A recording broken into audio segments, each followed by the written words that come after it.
La seule personne avec qui vous devriez vous comparer, c'est celle que vous étiez hier. Personne d'autre à vaincre et à observer pour devenir quelqu'un de mieux.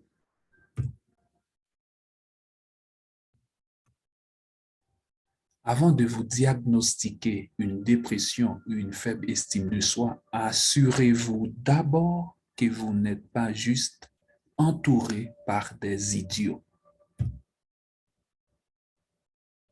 Celui qui pense à l'échec a déjà échoué avant même d'essayer. Celui qui pense à la victoire a déjà fait un pas en avant. La première exigence de la civilisation est la justice. Celui qui aime devient humble. Ceux qui aiment ont, pour ainsi dire, mis en gage une partie de leur narcissisme. D'une façon très générale, notre civilisation est construite sur la répression des pulsions. Les hommes sont forts tant qu'ils défendent une idée forte. Ils deviennent impuissants dès qu'ils veulent s'y opposer. Rendre la vie supportable est le premier devoir du vivant. En psychanalyse, le malade apporte le concours de ses efforts conscients contre sa résistance, car il a un avantage à attendre de l'examen la guérison. Le criminel, en revanche, ne coopère pas avec nous. Il travaillerait contre son moi tout entier. Au commencement était l'action. La grande question à laquelle je n'ai pas été capable de répondre est: que veut la femme? Si tu veux pouvoir supporter la vie, sois prêt à accepter la mort. Rendre la vie supportable est le premier devoir du vivant. Il existe infiniment plus d'hommes qui acceptent la civilisation en hypocrite que d'hommes vraiment et réellement civilisés. Quand on m'attaque, je peux me défendre, mais devant les louanges, je suis sans défense. Nous ne savons renoncer à rien. Nous ne savons qu'échanger une chose contre une autre. Le premier homme à jeter une insulte plutôt qu'une pierre est le fondateur de la civilisation. Au commencement des temps, les mots et la magie étaient une seule et même chose. Les qualités de l'objet sexuel, nous les nommerons excitantes.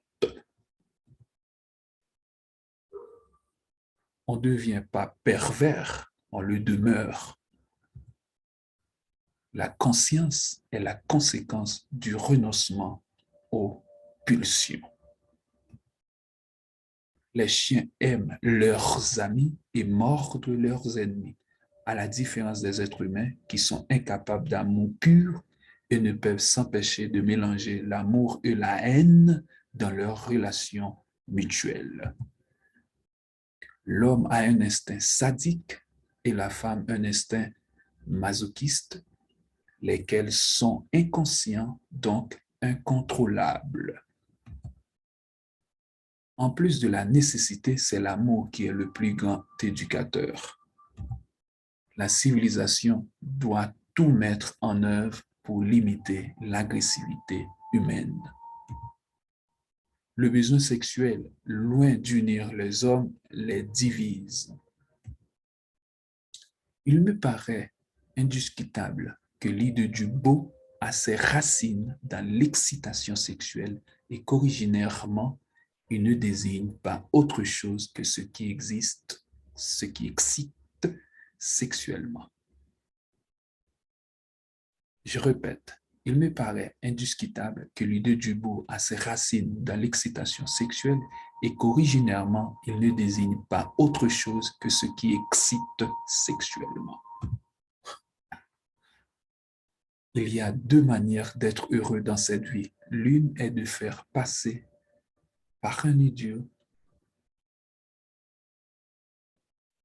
l'autre est de l'être vraiment.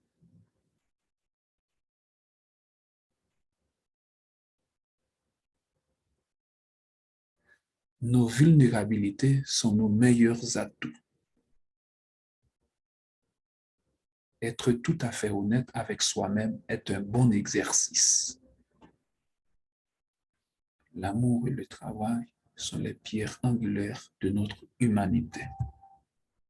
Celui qui manque de sexe parle de sexe. La famille parle de nourriture. Ceux qui n'ont pas d'argent parlent d'argent. Et nos oligarques et banquiers parlent de moralité.